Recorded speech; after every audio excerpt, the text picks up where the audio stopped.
Hello and welcome to Unleashed, the show that explores how to thrive as an independent professional. I'm your host, Will Bachman, and I am so excited to have my friend on the show today, Kathryn Valentine. She runs Worthmore Strategies, which helps teach negotiation strategies to women. And I'm going to let Kathryn explain why that's the case, what she does. Kathryn, welcome to the show. Hey, Will, I'm excited to be here. So, Kathryn, tell me about Worthmore and why it makes sense to have training specifically tailored to women on negotiation. Worthmore is it's a research-based company based on research that we've been doing for the past, 6 years about how to negotiate effectively as a woman. And the big unlock that we got about a year ago was that this is a great strategy for companies to retain and promote women, right? So we know that diverse companies outperform their peers by 50%, right? That's from McKinsey, I think a year or two ago. We also know that one of the main roadblocks to being a diverse company is the leaky pipeline. It's the fact that companies have a really hard time retaining high-performing women. What is now kind of our new unlock is that teaching women to negotiate is a solution to that problem. Because a lot of the time that women leave, and I did sort of a series of interviews with HR officers, and a lot of times that women leave, they don't ask for anything before they leave. They are just so burnt out or so frustrated with the situation that they move on to something different. A lot of that is preventable, right? If we can give women the tools to negotiate. And when people hear negotiate, they think it's just salary, which is certainly part of it. But the number one reason that women leave these companies isn't actually even salary. It's the way that the role has been crafted and the leadership around that, which are negotiable items, right? So by empowering women to negotiate, we can sort of do our part in helping to fix that talent pipeline issue. And that is a little bit counterintuitive for a company Mm-hmm. to retain employees is to teach them to do a better job of negotiating with the company, right? Isn't that fascinating? Yeah, Uh, so there's actually kind of two parts to this. Part one is the financial part, which is that particularly at professional services firms and places with really well-educated and highly paid workforce, to replace somebody costs about 200% of what it would have cost to keep them, right? So it is financially beneficial for the company to keep you as opposed to replace you. The other thing is when they replace you, they're rolling the dice on someone who, may or may not be as good of a fit and who certainly probably doesn't know the organization as well and can't get things done as quickly, at least not initially, right? Part two, though, is that there are so many things around the job that are negotiable. And research has shown that women do not identify negotiable opportunities nearly as often as men do. So things like when that deadline is, or who's in charge of that high profile assignment, or who's presenting to the executive team, all of those things are negotiable and can sort of change the trajectory of your career when added up. so, so you started answering this next question, but tell me a little bit more. So, what is different, if anything, in negotiating style or strategies or preparation or inclination towards negotiation between men and women? Are there differences Yeah. that you found? Yes. So this was kind of the aha moment that I had when I was in business school. So negotiation, even at the top business schools, is taught as if it's a gender neutral skill, but it's actually a highly gendered skill. So if you really dive into the research, what you find is that there's sort of two main ways to negotiate, right? Men can be equally effective negotiating either of those ways. Women are significantly more effective if they negotiate collaboratively. And this is the part that kind of blew my mind, even more so, when women negotiate competitively, it probably would have been better for us to not negotiate at all because there's such a high risk of backlash, whether that be, at this point in time, it's much more all of a sudden you're not invited to those drinks where decisions are being made, or you're no longer part of that. They're forming a new committee and you didn't get invited, and that's unusual, right? And so when women negotiate competitively, there's a high risk of backlash. But when we negotiate communally, we negotiate better outcomes, and all parties say that they're more satisfied. Sort of what surprised me about this one, I spent a year researching just this in business school, and what really surprised me is there's a lot of very good, very robust research around negotiating successfully as a woman. But I felt like it, wasn't really being connected to the professional world, right? I had been in corporate America for 10 years before then, and I'd never heard or even knew of any of these things. And so that's what we try to do, is we try to just take the research that exists and show women how we can use it to be more successful at work. Okay, so this is fascinating. Now, I had a negotiation course in business school, and it was one of the best courses I took in business school. Anybody who hasn't gone to business school, if you go to business school, definitely take a negotiation class, because it was one of the best courses I took. Now, it seemed to me that it was very much emphasizing like collaboration and negotiation. It was very much about, it's not about trying to get the bigger slice of the pie. It's about, looking to expand the pie and think about options that create value for everybody and all this kind of stuff. So it seemed, at least to me at the time, like relatively, focused on collaboration, but maybe not. So what are some of the things that, when you talk about these two different styles, explain a little bit more how those two styles compare, so we understand what it is you're talking about that's the more communal or collaborative style. Right. So the two main, and there's actually 5 styles. This is done some research by Marks and Harold in 2009, but we're going to say that there's 2 sort of predominant ones, right? One is the competitive, which is very much the media portrayal of negotiation, right? So if you Google the word negotiate and you click on the images button, you're going to see a lot of competitive negotiations. The second one is communal, which was, I think, really made popular with the book Getting to Yes, which you might have read in your negotiations course. This is Urey and Fisher. And this is the main way that sort of business schools are teaching negotiation, right? It's about us versus the problem and how to grow the pie. And it's very, very good. And it does work better for women than the competitive style, right? However, if men, particularly men who, or anyone that didn't take a negotiations course in business school, if you negotiate the way that the media really talks about it, which is competitively, chances are it's not going to go well for a woman, but it would go fine for a man. The second component, which I'm not sure about you, but my negotiation course did not go into as much, is the communal ask. So if I'm going in to ask for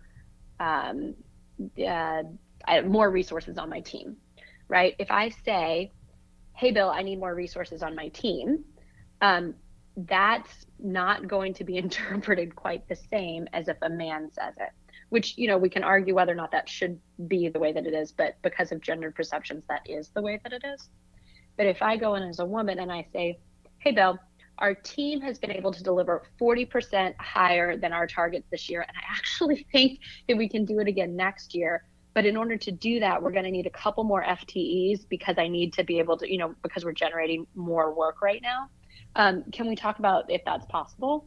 That ask, which is the communal ask, is kind of the key part that enables women to both get better negotiated outcomes and be ranked as more likable and higher on leadership potential than before the negotiation. Okay. I mean, that seems like it would come across better if a man did that as well, it seems to me. I agree. However, if a man does it the other way, he's not necessarily going to suffer the backlash that a woman would. And you can see this in studies out of, all kinds of different places, right? Okay. Okay. So tell me a little bit more about, can you give me some more examples of sort of, what differences you found? I'm really interested to hear kind of about what the research shows on this.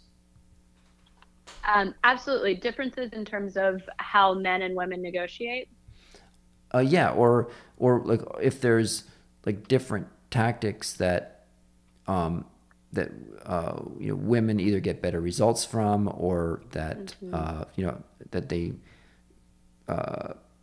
or women will create a better impression using. Yeah. So there's the 2 main ones are a communal negotiation, or a a collaborative negotiation with a communal ask. That's kind of the biggest sort of your high level strategy, right? If you break down the research further, there's a couple other tips in there. One is that when women take a negotiation training, it completely eliminates the gender gap in negotiated outcomes. So if you took a man and a woman off the street and had a negotiation, like many researchers have, right, chances are that the man will do better. But if you train the woman on how to negotiate and then you have the negotiation, there's no longer any gender gap, right? And this part hasn't been proven, but the idea behind that is that the reason this may exist is that the sort of work world is, and the structures there are created by the predominant group, which are white men. And so all of those things have been built in ways that are just generally a little bit more natural to white men than necessarily to women, right?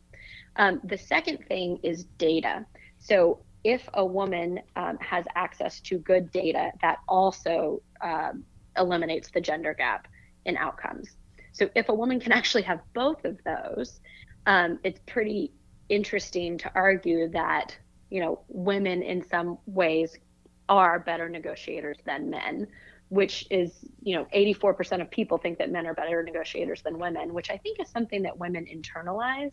And when we start to feel like we aren't a good negotiator, then we don't necessarily perform at our best, right? Okay. So talk to me about a bit about what your firm does. So Worthmore Strategies offers we have two things going on. One is for individuals. We do sort of a retainer coaching model. We actually had our biggest win last week. We got a 74% increase in pay for a woman, which was huge for her and huge for the company because she is a outperformer by far. And being able to have her is a really good thing for them. And then the second thing that we do is we do a program. It's a 4-part series for corporations, and they give this to their women, and it really kind of unleashes. See what I did there? Unleashes their potential in negotiating. And what we see with negotiating again is part of it is salary, but a lot of it is, you said the deadline was Friday. Friday's actually my kid's birthday. It means a lot to me if the deadline is on Monday, right? So being able to negotiate differences there can really enable a woman to be significantly more successful than she would have been. Okay. Can you kind of give us a bit of a table of contents of what that program looks like? Sure. So it first starts with sort of a myth buster. So actually one of our clients came up with this where she was like, here are the things I believed about negotiations before I took this course. 1, it's all about salary. Not true. 2, I'm not good at it. Not true. 3, if I negotiate, people will think poorly of me and, it won't be good for my career. Conditional, potentially if you negotiated competitively, but not collaboratively, right? And then how long a negotiation should take and how you prepare for it are kind of the myths. So that's part 1. Part 2 is a presentation on the research behind all of this. Again, there are some amazing research. Bowles out of Harvard, Amanda Tua out of Georgetown, Deborah Kolb, who is associated with Harvard's program on negotiation, are like just churning out amazing stuff. And so this presentation really connects what they're finding with how we can apply it in sort of corporate America. Then there's an online course, which is a step-by-step guide on how to prepare for a negotiation, right? So somebody could sit down with it saying, I want to ask for a promotion. And by the time they finish the course, they will be equipped with, how to structure that conversation, what exactly the words are they're going to use, what objections they may hear and how you continue that. And then part 4 is a facilitated small group to help connect sort of what we know research-wise with the culture of that company. So what has worked in this company, what maybe hasn't worked as well, and how can we create a high-performing cohort of women who can support each other really in going for and getting those promotions and in being able to stay at that company and continue contributing. To what degree do you include interactive negotiation exercises as part of the course?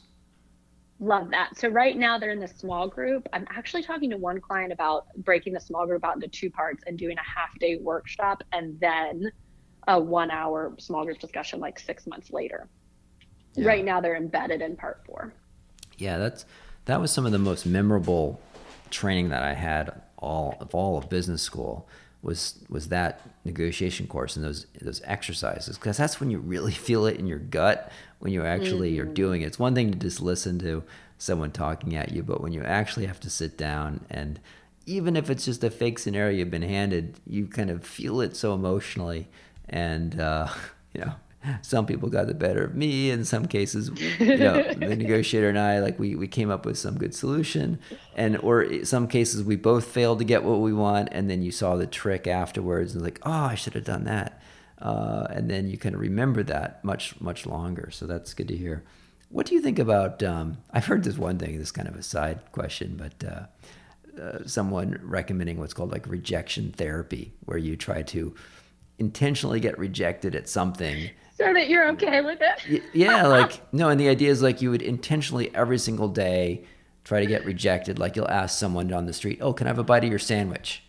Like, no, just so you get used to it. So it just, becomes not a big deal to be rejected. I love that so much, because the fear of hearing no is one that I hear a lot. And actually, if you go back to the I don't know if you're familiar, but if you go back to toy coding research, starting honestly in the 1970s, but then it's been updated every 10 years since. But if you look at toy coding, it very clearly shows, researchers would go in and look at the toys that boys and girls played with. And from that, we're able to deduce that boys were being taught that they controlled their environment, and girls were being taught that their environment controlled them. And part of that was that when someone says no to a girl, it's seen as an absolute, whereas when someone says no to a boy, it's seen as more relative, right? Well, you said no, but what about this, or what about that? Or maybe I'll come back to you later. That clearly has pretty significant implications for how people negotiate, 30 years down the road. And so a lot of what I do is, and I'm laughing because I had a client last week that like negotiated a margarita, right? And it's like, yeah, if you can just hear no and learn that it's okay, it is kind of a breakthrough. That is true. I will admit that I just embarrassed my son the other day. I took my son to get his second vaccination. He's 16. And they did this thing where they shoot your head with like the temperature detector. And they said like, oh, we can't give him his vaccine is 102 degrees, 100.2. I felt his head. There's no way he has a a fever today. Oh, I'm sorry, our little Zap machine, it says, and then they tried another one that they had behind the counter, and that one says, oh, he's 100.2. I'm like, so I just, I'm like, that the no is the beginning of a conversation, right? So I just bought like a thermometer in the store and went outside and tested it. It's like, oh, it's 98.4. So I went in and showed the pharmacist, look, 98.4. And okay, they gave him the shot. So I think you're right that for some people, we've just been trained like no is the beginning of a conversation. Like, oh, thank you. You've given me some information. So my favorite negotiations professor, who did like the $2 billion Jim Beam acquisition and all that good stuff, always said that if she didn't hear no, then she didn't do her job, right? Her job is to hear no and then back down, because that's how she captures the most value for her client. And I always thought that even if I don't do that, knowing that that's the gold standard was really helpful. That's a good point. Good point. Yeah, the worst is when you tell a client your rate or something, and they're like, "Oh, that's perfect." You're like, ah. Snap. So okay, and I think I'm also curious to hear a little meta question about just sort of how you got into this coaching on negotiations. I think that there's some backstory behind that. Yes. So I took the negotiations course in business school. Much like you, it kind of just transformed how I thought, right? I was one of those people who was raised to always care about others before myself. And if I heard no, that was the end of the conversation. And frankly, I probably shouldn't have even asked, because that was rude, right? And so before business school, I had never negotiated anything. save one when my grandfather was sick, but like very rarely negotiated anything. And I went to business school, took this course, loved it. And then when I was sitting in the class, the guys next to me were telling all these stories of things they had negotiated that had just never occurred to me, right? For them, it was like their key skills were like networking, negotiating, blah, blah, blah. And I had never thought about it that way. And so I went into my MBA internship, and I actually ended up a month in sort of finishing the assignment. And so I went back and said, like, in the wrong way, hey, I finished our assignment. I'd like to be moved to this department, period. That did not go well. It did not go well for a couple of reasons. One, because of how I asked, but two, because there were some political things going on behind the scenes that I wasn't necessarily aware of. That ended up blowing up so big that I still don't think I ever could have been successful in that organization. My current boss was pissed at me. The guy I wanted to work for was mad at me. Like, it just was not a good situation. And so I went back to business school sort of like with my tail tucked between my legs, trying to figure out what I'd done wrong. And I thought it was me. I thought that, I wasn't good enough, or I clearly hadn't understood the content or something. And when I went to meet with one of my professors, she was like, oh, here's what happened. And she kind of started to unlock the negotiating as a woman viewpoint for me, and then gave me some really good readings, and referred me to another great professor who oversaw my research for the year. And I just really spent some time diving into it, and I was shocked at how much research there was on this. And had I known that before I'd gone into the room, right, like, it's possible I would still be at that company. And so what I wanted to do was figure out how to share this. So I wrote a paper, sent it to a few friends, and that paper just got forwarded, and people I didn't even know would reach out to me on LinkedIn or find my email address and say, hey, I'm in this situation. What do you think? And so that was just kind of a side conversation that I would have here and there, and I always loved. COVID made my independent consulting business difficult enough, particularly because we had our 1 and our 3-year-olds home, that I just started taking their nap time to like post some of these resources online. And then Adweek and Forbes got wind of it. And then, a couple other calls were made to me. And I realized that this might actually have a shot to be a real business that, helps women and helps companies get the diverse workforce that they need to succeed in the future. So I'm just really excited about it. Yeah, that's fantastic. If you only had just a couple minutes to tell a woman the 1 or 2 or 3 or 4 kind of key points about negotiating as a woman, what's some of the highlights that you'd want to make sure that a listener takes away? If you can make it about other people, then you'll be fine. So that's kind of and I think, to your point, that's probably true for a lot of men, right? There was this article written recently that the way to negotiate as a woman is about to become the way for us to all negotiate, as sort of ideas of what leadership means changes. But as long as the woman makes it about the other party, how it's good for clients or the company or the customers or the team, then she will be able to avoid backlash, which is really what most of my clients are worried about. Interesting. Okay. And do you want to talk at all about what if someone's interested in like an individual coaching program, what does that look like with you? Is it like just a one-off meeting, or is it an ongoing retainer? Is it something you do by the hour, or how do you structure that program? It's now a retainer that we set up to last the amount of time that the client needs it, right? Some people need to get through a conversation. Some people actually are, leaving big consulting firms and they have 6 offers, and it's going to take a few weeks to figure it out, and they don't know when that next offer is coming in, right? So they need something slightly different. I am experimenting with a new model where instead of charging an upfront fee, I charge 10% of the negotiated difference. And I'm really excited about that one, because people can very clearly see what the value of that skill is. Yeah, that's pretty powerful. Cool. And beyond, like you said, I mean, you mentioned a couple times, beyond just the salary, what are some of the other dimensions of the negotiation, particularly around kind of a new contract, right? As opposed to just the daily life of being at a firm, but of a contract, what are some of the other dimensions of that you help people open their eyes to or help them think about? It's a great question. So a lot of women leaders negotiate not only getting into the role, but their ability to be successful in the role. So this is things like scope of the role, title, what your team looks like, what your budget looks like, any system upgrades you may need to be successful, so on and so forth. It's also things like meeting participation, right?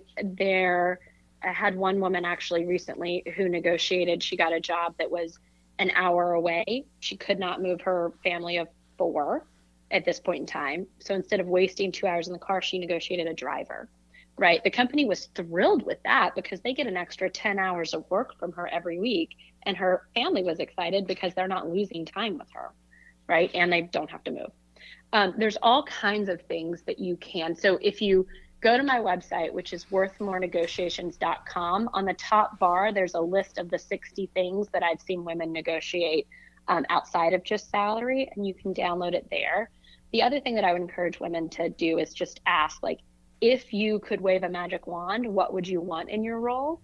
And what are the daily irritants that make your role more difficult? And the answers to those questions can usually be negotiated.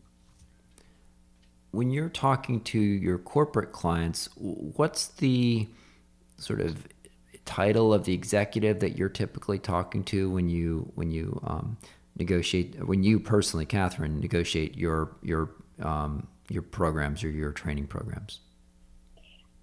Right now, that's actually a great question. It's a question that I'm looking to find the answer of. Right now, there isn't a commonality. So in one company, it's C-suite. In another company, it's the head of women, right? One thing that I have learned is that the program needs an executive sponsor to be as effective as it can be, because it needs someone in the business who, really is saying that this is important. So listeners, if you know a company that might be interested in this kind of support for their women, let's definitely make an intro to Kathryn. We'll include her LinkedIn profile in the show notes, as well as the link to her website. You want to share the link to your website, Kathryn? Sure. It's worthmorenegotiations.com, and I'll send you a link, Will. All right, fantastic. So, Kathryn, thank you so much for joining today. What you're doing is fantastic work, and I'm excited about it. It's great having you on the show. Thanks so much, Will. I appreciate the opportunity.